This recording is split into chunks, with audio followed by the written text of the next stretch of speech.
Got the twin turbo GTO in here and try to mess around with it a little bit today. Kind of bored. Don't have any work to go to since this coronavirus nonsense is going on right now. Taking a little break from this as well. Been working on this here and there the last few days, but ran into some issues had with the merge pipe over here and whatnot. Had it all tacked up. I thought it was good to go. Tried to test fit it in the car, and it ended up not working out. So I had to take it all apart and figure out something else. But I think I got it pretty squared away now. Just got to do the work and get the pipes all done and cut and fitted and welded in. So I'll get back to that here pretty soon here and have that video uploaded. But for today, I wanted to mess with this.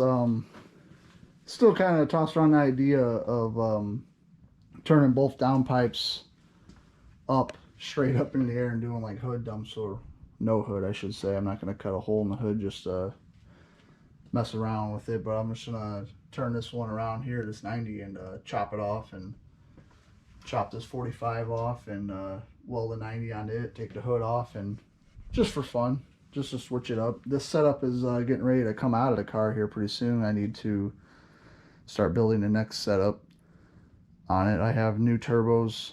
I have twin S400s, like I've mentioned before, I think in another video. Twin S475s with billet wheels, T4 flange from VS Racing.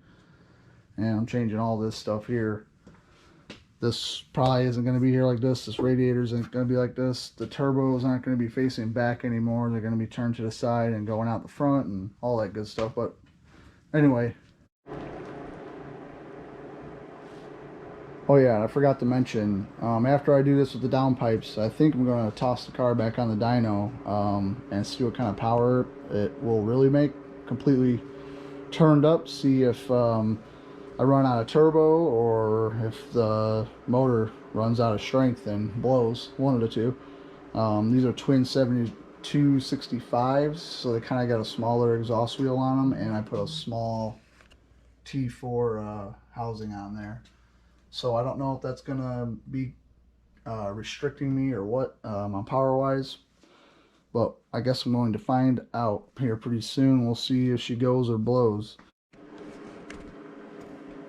Alright, so I got this side just about tore all apart. Got the exhaust manifold off, downpipe, V-band off, all that.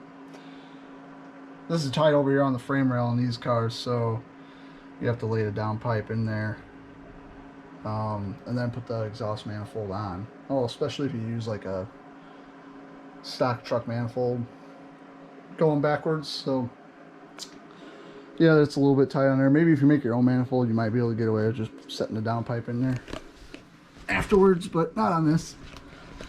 So yeah, I got V-band right there, some sweet rusty welds, and a bullet muffler with a hanger back here. So get that V-band right there pulled off and pull that downpipe up on through there and get the hacking away on it.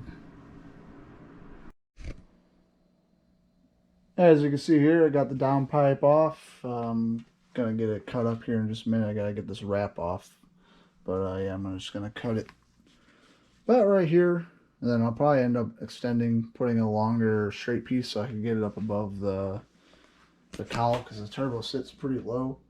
So I don't want them blasting everything right here with a bunch of heat and soot and whatever else. But yeah, I got this manifold back on. Everything all tightened back up. Ready to go. V-band on there, or V-band clamp I should say, on there ready to go. So just need to cut that now. And this side will be done after I weld the little extension pipe on. So see that here in just a second. Alright, this is what I came up with. Should be high enough to clear like the plastics on the cowl and whatnot. Heat won't get to it and start melting those or something. So yeah, my fuel pressure regulator used to be right here, so I think I'm trying to tuck it behind here. Since it's just temporarily, I'm just messing around with this. Gonna maybe ride around for like a month or something like that until I start actually tearing this apart and rebuilding the setup, like I said. So yeah, throw some heat wrap back on this, and a little bit of paint on the tip probably, so it doesn't get rusty in the meantime. But yeah, it's fully welded up. Just gotta wrap it, throw a little paint on it, and actually attach it for the final time, and then go on to this side. Start hacking away at that as well. There's what's left of the old downpipe from the driver's side over there. She was crusty. Half galvanized, half uncoated mild steel. Whatever I had laying around probably. Got some pie cuts on there. But held up for, well, a good 4 or 5 years now. No leaks that I could see from any of the welds. There's no carbon coming out of there like it's got an exhaust leak in a pinhole or something. So it did its job. Made good power. Alright, one side done. Turned out pretty good. Looks nice. Reused the old wrap that was on the downpipe. That's been on there for like 4 or 5 years, like I said, since the setup's been put together. I mean, that stuff still practically looks brand new. And it's super flexible still. Like I've had, this is the DEI, like lava wrap, the brand name stuff. A little more pricey, but I think in the long run it's worth it. It's not nearly as itchy as some of the like cheaper like stuff. Even the stuff that looks like this I don't think is the same. They'll claim that it's titanium, whatever, but I mean, I haven't really tried it yet, but I doubt it stays this flexible as the stuff that's triple the price, but I could be wrong. Maybe I'll have to give it a shot one time and order some Amazon or eBay rolls that are 20 bucks instead of 60. But yeah, I fired it up for like 2 seconds and it sounds way rowdy compared to being underneath the car with the mufflers. It's just silly. So this is going to be pretty funny for a little while until it gets annoying. It's like when you cut the exhaust off something that used to be quiet. It's cool for like the first 10 minutes and then it gets annoying, but whatever. Like I said, it's not going to be around for much longer like this, so I'll be down and out the bumper later on with the new turbos and motor setup. So one other thing I wanted to talk about real quick too, before I forget actually, is this paint. I've seen people over the years, you know, kind of talk about it and say it's garbage and it never, you know, goes as far, like 2,000 degrees, blah, blah, blah, whatever. It'll never do that. It flakes off, burns off. Like I said already multiple times, this is a 4 or 5-ish year old setup. And I believe it's all in the prep work, honestly, because this housing has not been resprayed. It's got like, it's a little bit like dirty kind of looking, but it's not peeling anywhere in here whatsoever. It is down there by the flange just a little bit. Very minor, if you can see. I can get the light down there. But, I mean, other than that, it's pretty much in perfect shape. It has not burned off the turbine housings themselves. So, maybe on like thin wall headers it doesn't last as long. But in my experience so far on exhaust pipe after the turbos and on the housings themselves, as long as you prep it good, you burn all the oil out, clean it up real well, and paint it, and then bake it in an oven or with a torch or something so it actually sets in before you start handling it and bakes onto the metal, and then you put it on the car. It, like I said, that's like thousands of miles, thousands of passes with some pretty good power, so it's seen some pretty good heat and it's not flaking whatsoever. It looks like it's a ceramic coating actually, and all it is a $10 can of spray paint. So yeah, I just thought I'd add that in there in case anybody was wondering. I believe that it's mainly prep work that people have problems with. They don't prep enough, and that's why the paint doesn't adhere as good as it should and peels off early. Alright, so I got this one all done. Pretty much matches the other side height wise. Almost perfect, probably within a ½ inch of each other, and they both look about the same. So they'll look alright in the meantime. Got the wideband welded in back there with a new bung. Painted just a tip. The rest I just wrapped because I don't really care about that right now. I mean, the last downpipe that I made originally for this twin setup I didn't paint anyways because it was like galvanized and whatnot. So there's the muffler. that I had underneath the car on the one downpipe, and then the other one over there. I intended on running full exhaust at some point, but I just never ended up finishing it and just rode around like that all the time. So bottom of the car is real dirty because of that, though, so kind of regret doing that. But it could be all cleaned up. It's all sooted up real bad from the years of riding with the exhaust dumped under the car. So, well, yeah, tomorrow it's about 9 o'clock at night now, so I'm not going to fire this up now. Neighbors probably wouldn't be too happy. So tomorrow I'm going to pop the hood off and take it for a little joyride, probably. See how it sounds.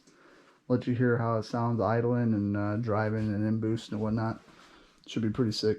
So yeah, I'll finish the video off tomorrow with a driving clip.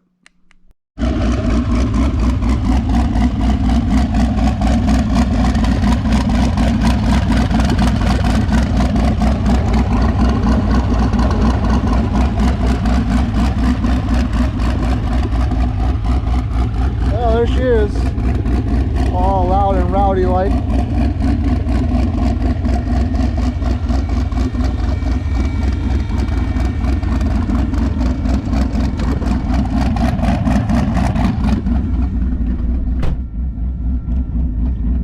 It's pretty quiet inside, actually, way quieter than when the exhaust was underneath the car. There's just less drone. It's still pretty loud in general, but it's not making my ears ring loud like it was before with the exhaust under the car. Even with the mufflers, it still drones so bad that it just was like a certain tone that just messed your ears up if you didn't wear earplugs. It's pretty quiet, normal driving.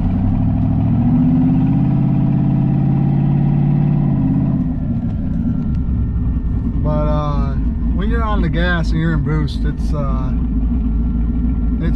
screams pretty good.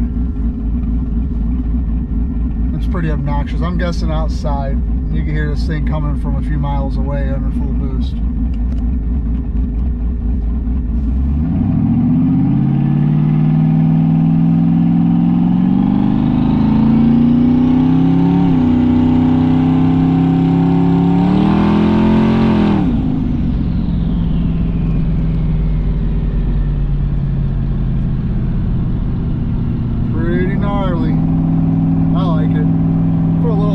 Get annoyed at how loud this is as well.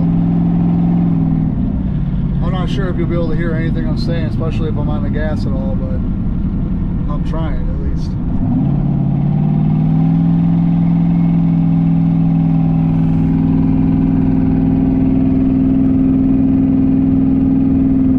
The old ultra gauge over there for all your vitals. Not too bad if you're on a stock computer.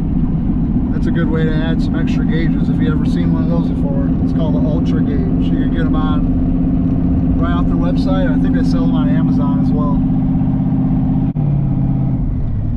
So, new discovery on the hood stacks is they blow fire on decel after you get into boost. Just noticed that as it started to get dark out now. I'll see if I can do it here in a second.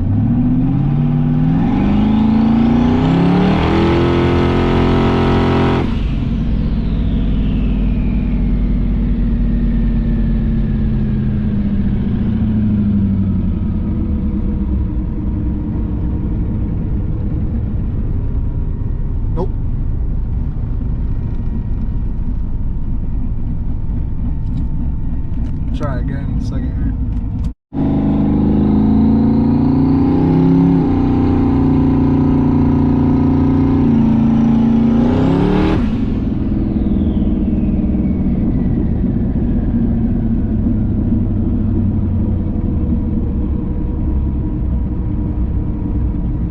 There it goes a little bit.